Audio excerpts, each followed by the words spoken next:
Jess, are you ready for rapid fire? I am ready for some rapid fire after a hot whiteboard. Let me start with this. Since we've been talking about Sam Hartman, give me something.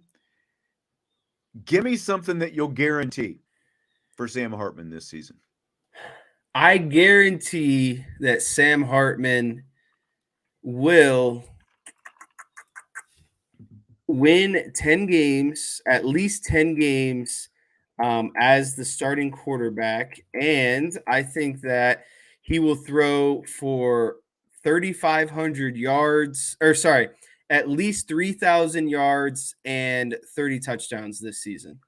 3,000 yards, 30 touch. I like those numbers. I would say, So I'm going to say 10 wins, 3,000 yards, 30 touchdowns. okay, I'll up you. I'll say 35 touchdowns, 3,500 yards. Those two numbers I'm willing to guarantee.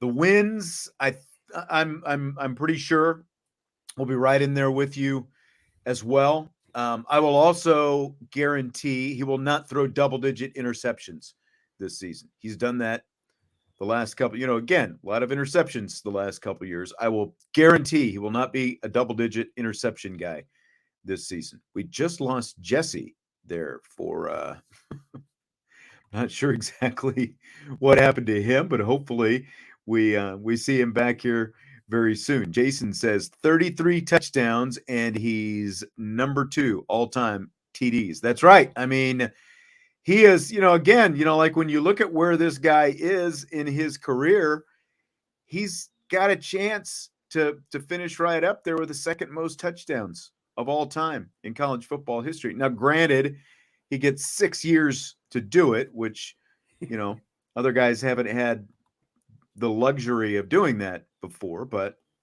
yeah, that's something. Thanks for the super chat, Anthony. He said tuition for whiteboard class. Liked your whiteboard there. I liked the one from Sam Anderson. If he hits 4,000 yards, I think it means we win a playoff game or two. I like that. I think that's if Sam Hartman hits 4,000 yards, there's going to be a deep push into the I mix think of things. I think if he hits 4,000 yards, then Notre Dame will have won 2 of the 3 most important games on their schedule. I think if he hits Okay. 4,000 yards, because that means he's just torching defenses left and right. Because you would expect that against some of the other teams that they're going to be playing, that he will be out early, if he gets out early, like, fourth quarter, and Steve Angeli and or Kenny Minchie are in there playing. So I think if he hits 4,000, Notre Dame is cruising toward a potential college football playoff spot. I think that's a I good like call. the latest by Ray Holcraft. Loves me some ratios. Says that there will be a 5-to-1 touchdown to interception ratio. So imagine you get 35 touchdowns. That means you're at 7 interceptions. I like Yeah, that ratio. even I can do that math, and that's a good call. But again, I think the running game that he hasn't had in the past is going to aid in that. I think you kind of take that for granted. That Right. leads to higher percentage type stuff that he is able to hit because of the threat of that running game and the protection he's going to, he was sacked a lot at Wake Forest, and that led to some of those interceptions, led to some of those fumbles as well. He's not going to see the same kind of pressure there in the backfield that he had when he was at Wake Forest. So I think that that's going to be a big difference. I think his game is going to be more like a surgery this season. Like it's going to be way more precise. Like he's not just going to be asked to go out there and make plays by chucking up the ball. Like Notre Dame is going to have very specific ways that they're going to want to carve up, some teams, and that's going to be okay. Well, we're going to run the ball here, and we know that this is going to open up the pass in this area, or and that's what I mean. I just feel like it's going to be much more like surgical for him this season compared to just kind of going out there and maybe playing a little bit more backyard football. Yeah. Josh says if he passes for 4,000 yards, I'd be concerned. That means the running game wasn't very good. And, I think that's kind of like going back to the Brian Kelly model. It's like get your lead and then power down, and now you're just running the football. You settle for some 3 and outs and all that kind of stuff. You can do both. And I've used Caleb Williams and USC as an example. They did not have an elite running game last year, but they still had a pretty good running game. And Caleb Williams had a really big passing season. You can do both, I think. Like USC didn't have what Notre Dame has in the backfield. I think that with a quarterback like Sam Hartman and the weapons he's going to have, that you can do, even if they're not running for like 200 yards per game or even 180 yards per game. I think at the very least the yards per carry is going to jump up quite a bit. It's going to be closer to 6 than it is to 5 this year. That's what the passing game can do for the running game, I think. I agree. You're shaking your head. Okay, just making sure we're on the same page with that. Yeah, and Ray says, I don't think Marcus Freeman will operate the same way. And, Jared Parker in there as well. I agree.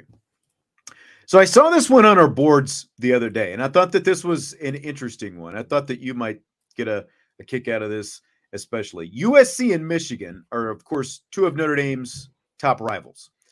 Is there one player or multiple players from those teams that you could cheer for if it wasn't for your Notre Dame fandom? Start with Michigan. Yeah, so I'm doing one for each because I feel like that's the maximum I could do. Michigan, I am actually a big fan of Blake Corum, but unfortunately he plays for Michigan. I think he is, he's only 5'8", 210 pounds, but he runs very physical. He's a fast runner as well. And yeah, I actually enjoy watching him play. I think he's a very quality running back. I think it's admirable of him to come back this season. Like he was the Doak or what's the award? Yeah, Doak Walker. He was a finalist for that. He was a unanimous All-American. Like he easily could have, been a late first round, second round running back draft pick. Instead, he decided to come back. And again, I just admire for his size and frame that he has the speed, but he also runs with the physicality that he does. Yeah, not so much on Blake Corum for me. I agree kind of with what you're talking about, like the fact that he could have just gone to the NFL, but he decided to come back. We'll see if that turns out to be a good career decision for him. Just as a person, I hope it does. Personally, Michigan was much tougher for me. Oh yeah, same. In USC. Like I didn't mind Tom Brady early in his career just because of the story and like when he won that first Super Bowl and even the first couple, like the Patriots had never been the Patriots were obviously not then 20 plus years ago what they turned into be with, Belichick and, the cheating scandals and, Deflategate and, Spygate and all this different stuff, so like I didn't mind Brady earlier on. It got a little bit tougher later on. I actually met Dan Dierdorf once at the College Football Hall of Fame when he was enshrined. This has been several years ago as well. Nice guy, but other than that, like I actually interviewed Desmond Howard once several years ago and had a really good time with him during the interview, but this was before his game day days. And, seeing him on game day, it's a little bit tougher sometimes, to pull for him, and especially like his Packers connection and all that stuff in the NFL. So Michigan was tough. Those are the only two that I could remotely come up with. How about USC for you? So I looked at this question as present players. So that's why I picked Blake Corum. I was thinking of current roster. Across, whenever. Yeah. So that changes it for me a little bit. USC wise, I am a big fan of Tyron Smith, so he's up there for me. He's going to be, I almost forgot about Tyron Smith. The fact that, our Cowboys offensive lineman, it's like you overlook the one that's closest, I guess. But yeah, like Tyron Smith is he's going to be a Hall of Fame tackle, mm-hmm. When it's all said and done. So, that's someone I looked at. And then, again, I was thinking more of the current roster. So I was actually going to say Caleb Williams. It just sucks that he plays for USC. I think he's a great quarterback. I think he's a great person. I think the work ethic is there. Like just hearing about his background of, as a kid, knowing he wanted to play quarterback and the commitment he took to get to that goal. And then, et cetera, the swagger he plays with. I don't mind the painted fingernails because that shows that he doesn't give a crap what anyone else thinks. So it's a good thing Vince isn't here right now. Yeah. So yeah, I admire Caleb Williams. It's just, I hate him because he plays for USC, but if he was on Notre Dame, I think he's obviously the greatest quarterback that I've ever seen. So he's up there for me as well. And then a last USC guy, being a linebacker myself, big fans of Clay Matthews and Junior Seau as well. Yeah. Junior Seau definitely makes the list. It helps that he played for the Chargers, instead of some other team, but he's on there. And it's funny that you said Clay Matthews, because Clay Matthews is one of the first ones that came to mind for me, but not the Clay Matthews you're thinking. Oh, his father. His father, Clay Matthews, who I think was actually, it was a little confusing because I think Clay Matthews Sr., like they've had 3 generations play in the NFL. I'm talking about Clay Matthews, the middle linebacker for the Cleveland Browns in the 70s and 80s. He's like that old school, middle linebacker plugger guy. He was a little bit like D.D. Lewis of the Cowboys for me, like that kind of mold, plug the middle and pop you hard and all that kind of stuff. Played for some of those Cleveland Browns teams, played for Marty Schottenheimer and played with Brian Sipe and all those guys in the 70s and 80s. So he was one of my, outside of the Cowboys, again, like D.D. Lewis and whoever it happened to be, outside of my Cowboys guys, Clay Matthews with the Cleveland Browns was one of my favorites growing up. A lot of people liked O.J. Simpson for a long time, but obviously that changed. Troy Polamalu is up there as well. See, Polamalu I couldn't do, like Ronnie Lott I can't do, Lynn Swann I can't do because of the 49ers and Steelers. I'm sorry. I just can't put them up there. Like Marcus Allen, like that's he was a running back for the Chiefs, right? Well, yeah. Well, before that, though, he was with the Raiders. We helped the Raiders win a Super Bowl, but then he had a falling out with Al Davis and ended up with the Chiefs. So, like, Marcus Allen, once he left the Raiders and had the spat with Al Davis, it's like, okay, yeah, I can be on the same page with that. But, otherwise, it's, at least there are some USC guys that I could find to put on the list. What about Carson Palmer? How do you feel about Carson Palmer? Never. I was a little ambivalent, I guess, about him. Just kind of Yeah. Keyshawn Johnson? I kind of like Keyshawn Johnson.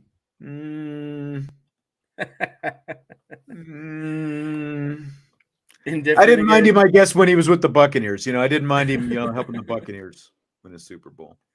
So, yeah, Keyshawn Johnson, he was, I remember him kind of shooting his mouth off about, Notre Dame and stuff like that. I liked Reggie Bush a lot once he got out of football. I didn't really like Reggie Bush, the football player. And I think that's just because of the Bush push and then him being touted probably the greatest college running back of all time and really ultimately being a bust in the NFL. So I liked Reggie Bush post-football career more than football career.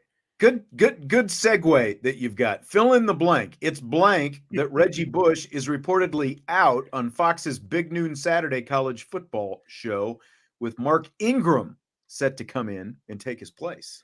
It's saddening to me because, like I said, I started to enjoy Reggie Bush more as a football analyst, commentator, and he's one of the few people that I actually liked on the Big Noon kind of kickoff. The rest of them, it's like I don't really care too much about. I think Reggie was, I liked seeing Brady Quinn and Reggie Bush up there together. I think those two were pretty cool together. And obviously, it goes back because they played against each other in that Bush push year. But yeah, I really liked Reggie Bush on the Fox News crew, football crew. And I think that he's one of the reasons why I could stand it ultimately, because I don't really like the Fox football countdown. I don't like Big Noon football. I don't really like any of it, but Reggie Bush was kind of like the bright spot of it. That's interesting that I think it's good that they don't have 2 USC guys on there anymore. Like, if you were going to have Matt Leinart, yeah, Brady Quinn, I didn't Reggie like that Bush, connection I think that was either.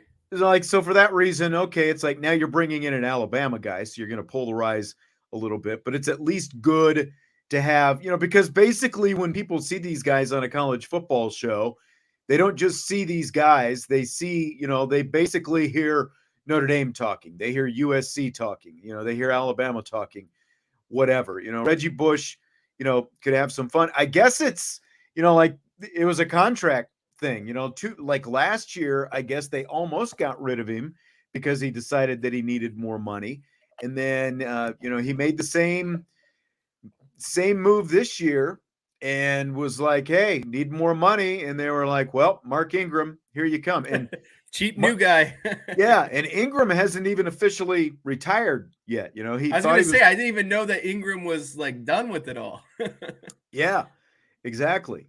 So yeah, it's interesting that you don't like the Big Noon Kickoff show or the Big Noon Saturday or whatever. The Big Noon Saturday show. Like between the two, are you more game day than you are Big Noon? Oh, I'm 100% game day. It's just I'm not, like Rob Stone, Urban Meyer, Big No, Reggie Bush, Bright Spot, Matt Leinart. I think he's kind of he's like the Desmond Howard of Fox Big Noon Kickoff. And then I mean, obviously I love my guy Brady Quinn. So I just Right. felt like, Reggie and Brady were my favorite people, and losing one of them is not great. And Rob Stone's good, but it's just like he's just like the host, like he's the facilitator of kind of he's more so of like if you were hosting a TV show Right. and a guy didn't have a ton of football knowledge, that's kind of like Rob Stone.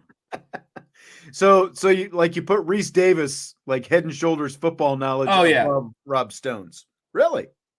Well, not like that, but I'm just saying that like Rob Stone comes off as more of a guy who's like hosting like, like a ABC Dancing with the Stars or like, like the Bachelor show or something like that. Just a guy who is kind of transplanted across the network essentially. Yeah.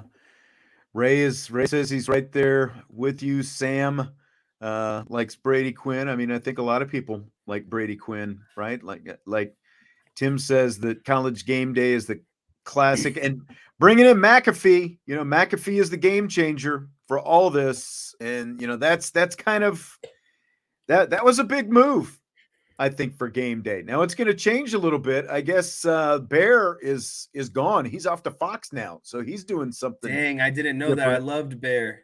Yeah, so he's gone, so it's going to be a little bit different. Wow, I do Bear like. was there for a long time. He was. And again, based on who they're talking about and what they're saying, people are going to, take some issue with, what they say, all that different kind of stuff. I feel like in general, Game Day has a little bit more fun than the Fox guys. Maybe having Urban Meyer there kind of kills the joy out of the whole thing. I don't know. I feel like McAfee is gonna IB pregame. That's the way to go. I feel like McAfee is like the Lee Corso in training. Like he's like the kind of crazy off the wall. We'll put on, like the mascot heads down the road or like an equivalent of, something like that. I just feel like he's kind of like the Lee Corso in training, essentially. Yep. Fill in the blank. It's blank that Memphis is the latest school the Big 12 reportedly has its sights set on. It's exciting that Memphis is being considered for the Big 12 because I think that they translate across the two biggest sports that the Big 12 is competitive in, or a part of the Power Five, and that's men's basketball and college football. I think that Memphis has been better in college football, and I think that they would challenge a lot of those Big 12 schools. I think that they could hold their ground, and I think what Memphis is most known for at the moment is their basketball program, and I think if you can add them to a really good basketball conference in general, to me, I would consider the Big 12 probably the best consistently best college basketball conference in the men's side year in and year out. And so if you can add another good quality team, I think it's a test to both the, to their basketball program. Can they take that next step and fit in the Big 12? And I think that they can do enough to challenge and obvious and maybe even kind of be atop the football landscape in the Big 12 in, a relatively short amount of time. Because I think if you make that leap, it's going to attract more recruits to the football stage at the University of Memphis. It does feel a little bit like the Big 12 strategy is just like to gobble up a bunch of these, they're Like mid-major bubble group of teams, five. Yeah, basically. like gobble. They are trying to get better from a basketball standpoint. There's still the talk about Gonzaga out there, whether or not Gonzaga would join the Big 12, and that obviously does not come with football. There's been the recent talk about UConn, and that would obviously be a basketball move. It would not be a football move. As I've said before, I think that UConn should just go back to the FCS level and give up on trying to be a big-time college football program, but it's Yeah, hard and to go that's backwards. I think Connecticut could do it in every sport but football. And Yeah. like you said, I just think they need to cut it out. If their plan is to join a Power Five, then they need to cut football. That's my overall opinion. Yeah. But I agree with a lot of what you're talking about with Memphis. They at least have an FBS level football team. It's where Norvell was, before he went to Florida State, and now they're talking about him joining the Big 12, and they would definitely bring some. Memphis and Kansas. What's that? I guess it's been 15 years, but they played in a national championship game in basketball Right. against each other. So you would definitely get a lot more out of the basketball side, but at least they have football as well. Memphis is an interesting market because it's Tennessee, but it obviously doesn't have the brand of like the Tennessee Volunteers. But the football program, probably because it's not in the SEC, has at least been more competitive year in and year out than Vanderbilt, which is in the SEC. But they're kind of that Tennessee outpost over there, sitting there, on the border with Arkansas. But again, unlike UConn, they're much more close in proximity to Big 12 territory, so Yeah. it's much more doable. So I think it makes some sense on some different levels, but it does, again, it like feels like Big 12. Let's grab up a bunch of these, kind of mids and bring them in and try to build this thing up. It's at least your Mark has a plan, where they're looking at expanding. They're not, other than, they're going to lose the two flagship programs, Texas and Oklahoma, but they're at least still trying to bring some teams in and keep the thing together and not just let it all unravel and go away. Yeah, and in comparison to the last team we talked about, Connecticut, I think that the gap between Connecticut and Memphis basketball is small, much smaller than the gap between Memphis and Connecticut football. And so I think that Memphis, as an overall, makes more sense than Connecticut for that reason, because Memphis basketball, obviously it's not as great as Connecticut basketball, but I think that gap is much smaller than Memphis football and Connecticut football. So overall, Right. Memphis makes a better sense in terms of all sports. Yeah.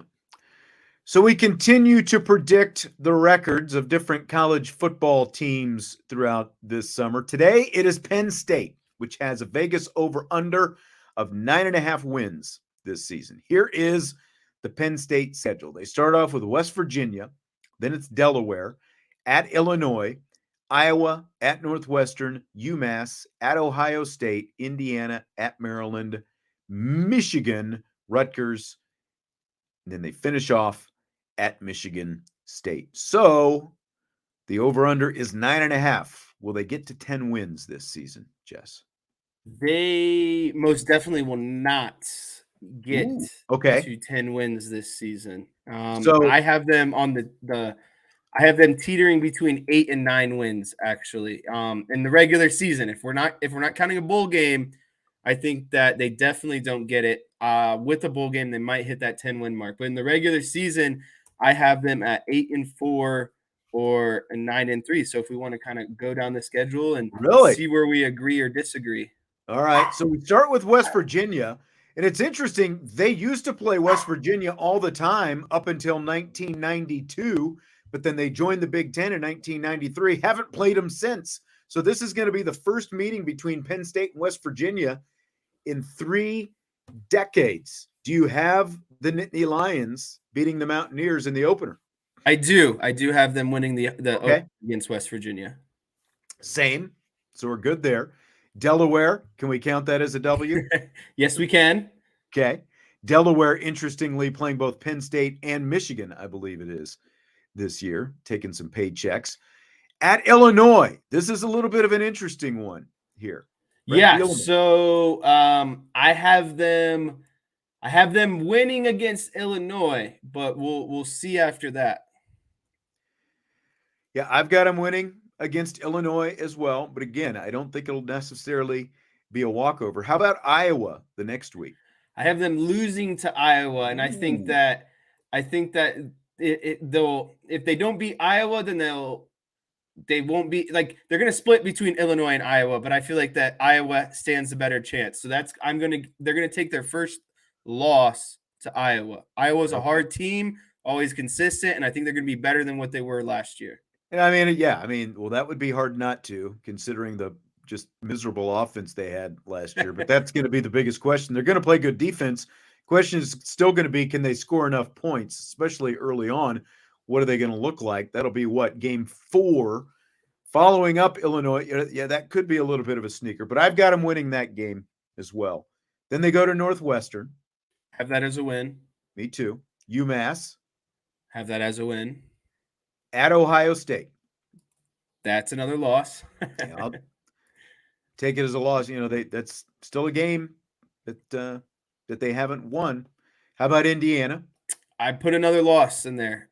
A sneaky loss to Indiana. Indiana sneaks. Indiana's one of those teams that like beats 1 or 2 Big Ten teams per year that they shouldn't. There's always Indiana always finds a way to upset someone. That's true, but I don't think it'll be Penn State. All right. They beat Maryland 30-0 last year. They're at Maryland this year. Do they win that game? They do win that one. I agree. Michigan. Another loss. See, I don't think that they see. Oh, yeah. Okay. You've got a loss. Okay. Yeah. Me too. Yeah. They'll lose to Michigan. Rutgers. That's a win. At Michigan State. And that's a win. Yeah. So my 2 definite losses are Michigan, Ohio State. And then I think they lose the combination of Illinois, Iowa, and Indiana potentially. There's going to be a loss between those 3 teams, and so I think that puts you at either 9-3 or 8-4. Yeah, and Ohio State, Michigan, I think are definite losses. Like I said, the Illinois is the one that intrigues me the most. At Illinois, after potentially starting the season 2-0, first road game. I'm gonna stick with my gut. I'm gonna say they only lose to Michigan and Ohio State. Yeah, but that's what's so boring about the freaking Big Ten every year. It's the same thing. That Penn State loses to the same teams, Michigan and Ohio State lose to the same teams, and then that'll change next year, though, right? Hopefully. USC and UCLA coming in. Tim wants to know if I'm wearing an Oilers shirt, Edmonton or Houston, and then asked. I think someone answered, yes, it is. Do you even know what the Edmonton Oilers are? Yes, I know what the Edmonton Oilers are. It's a hockey just making team. Sense. You're making sure. This is, see, I feel like, again, the Houston Oilers are no longer a team and it's retro. So I feel like I can get away with that, right? As a Dallas Cowboys fan, like I can get away with a retro when it's no longer a team. They're the Tennessee Titans now. So I like the powder blue. I like the oil rig, the oil derrick. I always like the logo. So yeah, you don't got to convince me. You're talking to a guy that has like almost every MLB team for a hat. So Bum Phillips, baby. Bum Phillips, the man with the hat, Earl Campbell. Like you could get behind that back in the day. Kenny Stabler, Dan Pastorini, back in those old Oiler days. Gotta love it. Gotta love it. What's our next question here now? Here's this one. I saw this over the weekend. So you're a little league baseball coach, of course. So I'm really curious to see what you think about this. Yes, for the fans out there, there's another hat that I wear. I am a little league baseball coach. 7 to 9-year-old co-ed baseball. So I saw something over the weekend about this little league baseball dad who got so bored at his kids' baseball games because of all the walks in the medium to low level, play. he decided to start a little betting ring with other dads during games. They bet on things like who's going to win the game, number of strikeouts in a game, over-unders on errors in the game, and so on and so on. So I guess it's turned into such a popular thing. The reason it was making the rounds on the old interwebs is this guy is now looking for ways, to track the bets, like a website. So what are your thoughts on dads betting on Little League games in the stands while their kids are playing? I think that dads betting on Little League baseball is true degeneracy at that point. I think that is the lowest of the low. And if that's what you have to do to pass time at your kid's baseball game, then I think you got, you got more issues. I think at that age, I mean, what do you expect? It's Little League for a reason. They're still learning, developing, etc. So, obviously errors can be expected.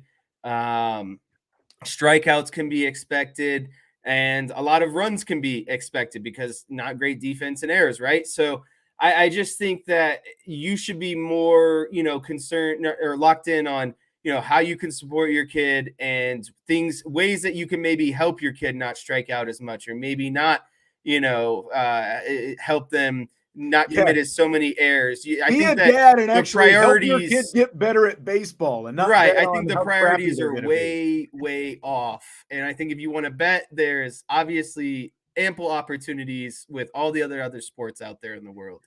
Like, how surely, if this is as widespread as this guy makes it sound, that he needs, he's looking for like the fact that he's trying to find out other websites that track my bets on Little League games, it's like, do you really want to put this on the internet and, have a, have a record of the fact that you were betting on Little League games? It takes no skill either. That's the thing. I know.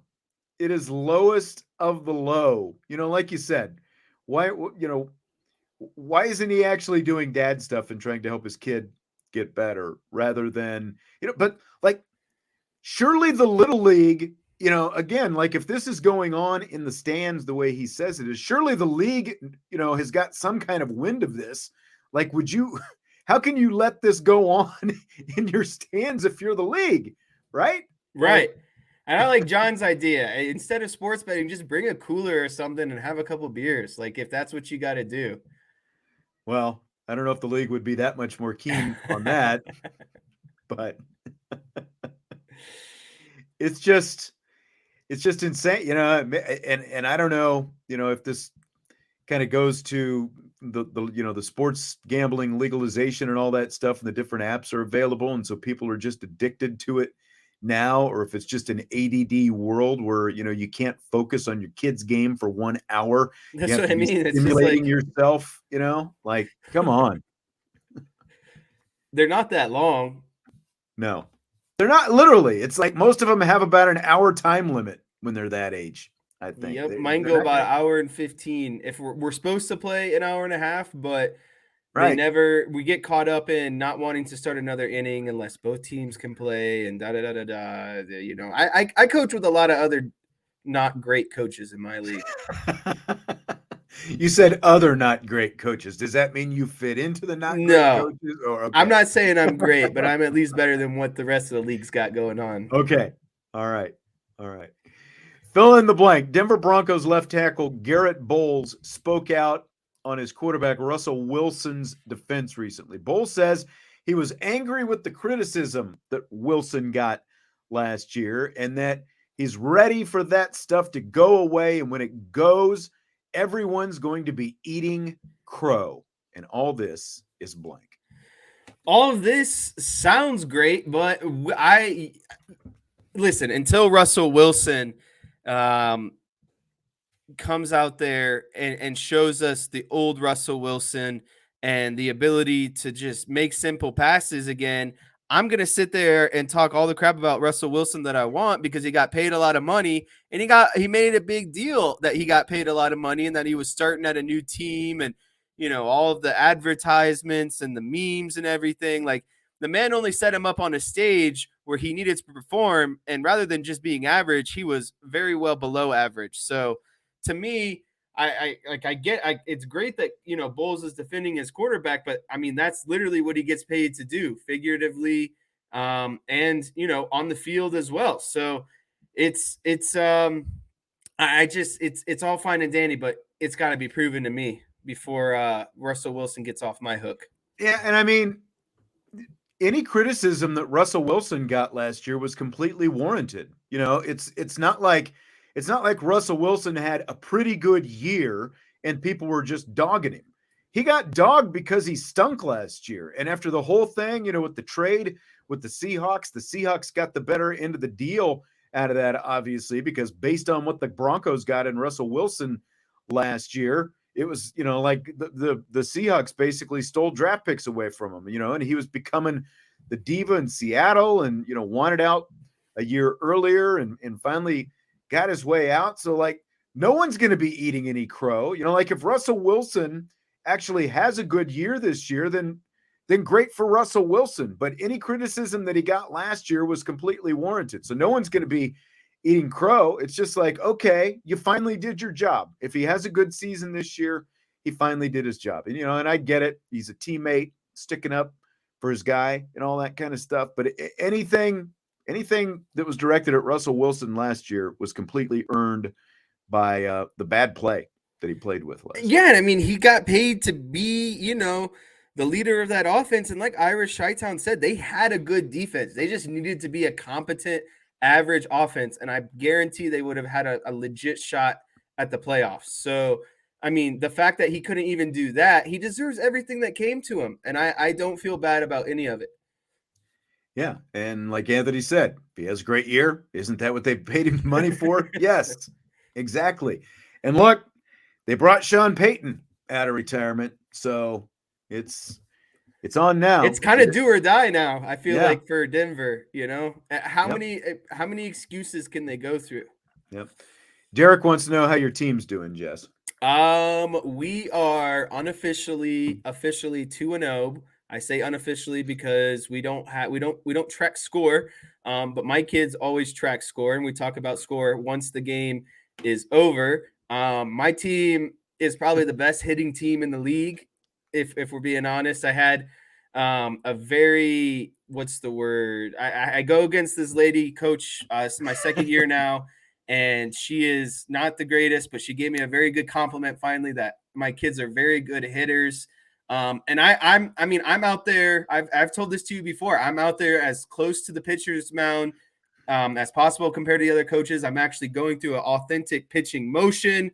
And a lot of these coaches throwing hard to some of them. Yeah, like I'm throwing line, actual line fastballs, right? Like I'm giving them good pitches, and I have other coaches out there just kind of throwing lollipops, shot putting the ball up there. So I try to run my team the best way that's going to translate to the next age group. And I think a lot of the coaches don't do that. So I feel like I do the most to prepare my players, and my team is definitely the best hitting team in the league. And that's what I pride myself in, because I was a pretty good hitter myself. Right. And, what you were saying about the other coach, she's one of those, doesn't just coach her team, but she wants to coach your team during the game. Yeah, she wants to try to tell me how to coach my team, which even is the though it's most performing better than her team. Right.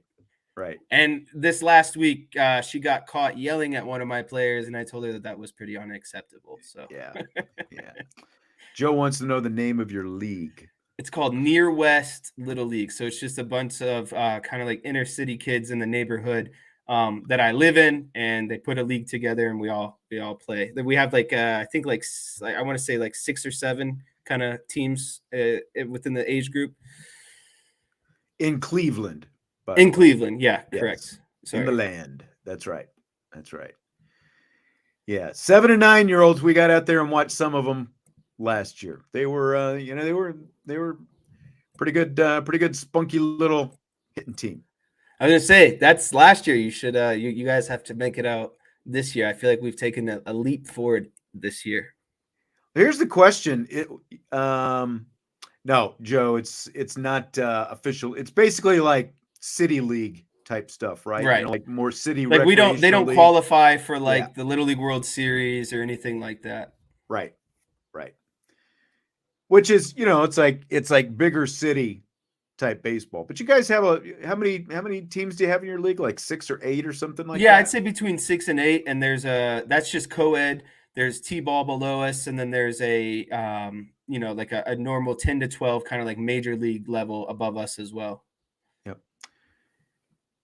Yeah, I remember back in the day you were talking about the no score, when you were playing at that age and I was coaching your team, like they did the no score stuff back then as well, and that was through official little league. And I get it, not wanting them to get too caught up in the whole thing at that point, but you're absolutely right what you just said. It's like all the kids keep score in their heads anyway. They all know. Oh yeah, and they Like, won't lie to me because we'll be going into like the last inning and they're just like freaking out because we're losing and they're putting the pressure on themselves that they need to get hits and etc. And they know.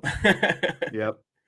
And it's Yep. funny because they're the ones that you're trying to hide it from, right? Because you're trying to make it not about the competitiveness and just growing as a player and having fun, but all of those things can coincide together. I agree with that as well. Absolutely.